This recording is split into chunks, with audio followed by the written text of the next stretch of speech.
What's up everybody and welcome back to another episode of Upcoming Mods. This is a series where I show you guys some of the mods that come out for Fallout 4 in the next few weeks. Basically, mod authors will take two Nexus mods and post some images of their work in progress mods. I compiled those images in a nice list for you, and thus Upcoming Mods was born. It's important to remember while watching this series that mod authors work at different paces. Some of these mods won't be available for weeks, some of them won't be available for months. With all that being said, I do encourage you guys to consider subscribing if you do enjoy the series, but with that, let's get right into it. So up first, we do have NPC Outfitting Mods. So this is a little bit of an interesting mod. This mod author has made a few mods in the past, but nothing too crazy or insane. What this mod essentially does is take assets from other mods and some in-game assets and compiling them into one outfit. He's doing this with permission, of course. He's not ripping them and trying to illegally steal them, but nonetheless, these are parts from other outfit mods you may have seen out there. He has a bunch of different work in progress pictures. I'm showing you the most finalized versions. Some of them do have different variants, so if you're interested in that, I highly recommend checking them out. Nonetheless, I think the end result of this looks absolutely amazing. Like, that is definitely an armor mod I would download like right now. I like how it looks a little bit more protective while still having a kind of combat armor feel. It definitely has that military theme going for it, and I just all around really like the look of it. Hopefully you continue to make a few of these and make them look really good, because I think this first one does look really awesome. Plus, I feel like we don't have too many good just regular armor mods. Although there's a female wearing this, it could be used in a male very easily. A lot of the ones we do have are kind of futuristic or crazy. I just want a normal armor, like the B35C is a good example of something I think done well.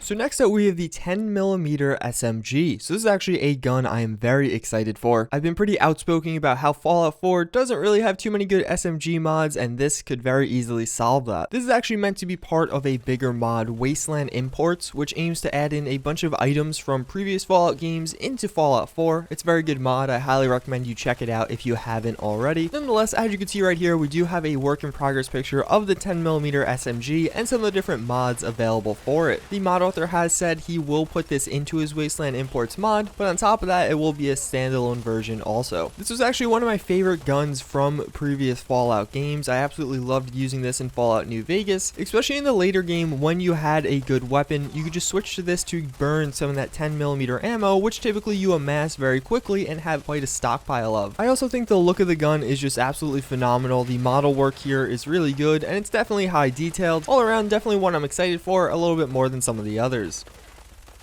So next up, we do have the Varmint Rifle with some of the different camos. If you don't know, the Varmint Rifle is the next mod being worked on by Axis. This is the mod author behind the handmade revolver and the crude blowback, as well as a sledgehammer a while ago. Previously, we only kind of got a very boring and base version of the gun. Now we actually can see it with some of the different camos that will be available for it on release, and I think these look absolutely amazing. I really like the trend in modding to have all these different options as far as camos go, and especially on something like a Varmint Rifle. That definitely describes itself as a versatile weapon being used from hunting, and I'm sure it's added some military application as well, so you'd expect to find a range of variants of it in the wild. All the camos are very fitting and do look really well as well, so definitely a mod I'm really excited for. Axis has proved himself time and time again with his mods as being super high quality, so I expect this to be no exception.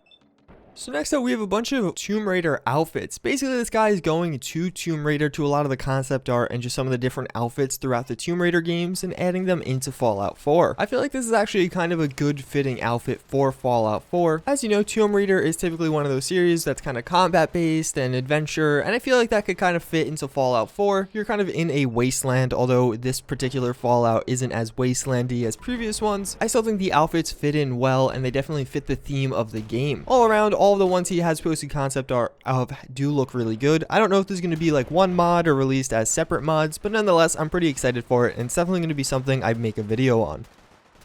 So last but not least, we have the AK Post-Nuclear Edition. This is a mod by Newermind43. If you don't know him, he's working on the War Machine. He's made a bunch of different power armor mods in the past. Basically, this was a project he did post work in progress pictures for quite a while ago, but it seems like now he has got more time to actually finish this up and actually begin to release it. You may be like, well, there's a lot of AK mods out there right now. I feel like there's no good AK mods out there right now. And that's not meant to take a shot at the mod authors, but I feel like a lot of them had issues in different ways. The one that looked really nice didn't have good animations or a lot of good weapon mods. The one that had all the weapon mods and all that didn't really look that nice. The texture quality wasn't there. And now that we're getting a lot of new animation replacers and stuff like that, I would really love this AK to have one of those and just really be a proper and definitive AK-47 for Fallout 4, embracing the wood stocks and all that in all their glory. That's gonna pretty much wrap it up for this one though, guys. I do hope you enjoyed another episode of Upcoming Mods. I love making this series. It's always fun to see all the different mods that we should be hopefully getting over the next few weeks or months. Nonetheless, I thank you guys for watching. I do hope you enjoyed, and I hope to see you all next time. Later.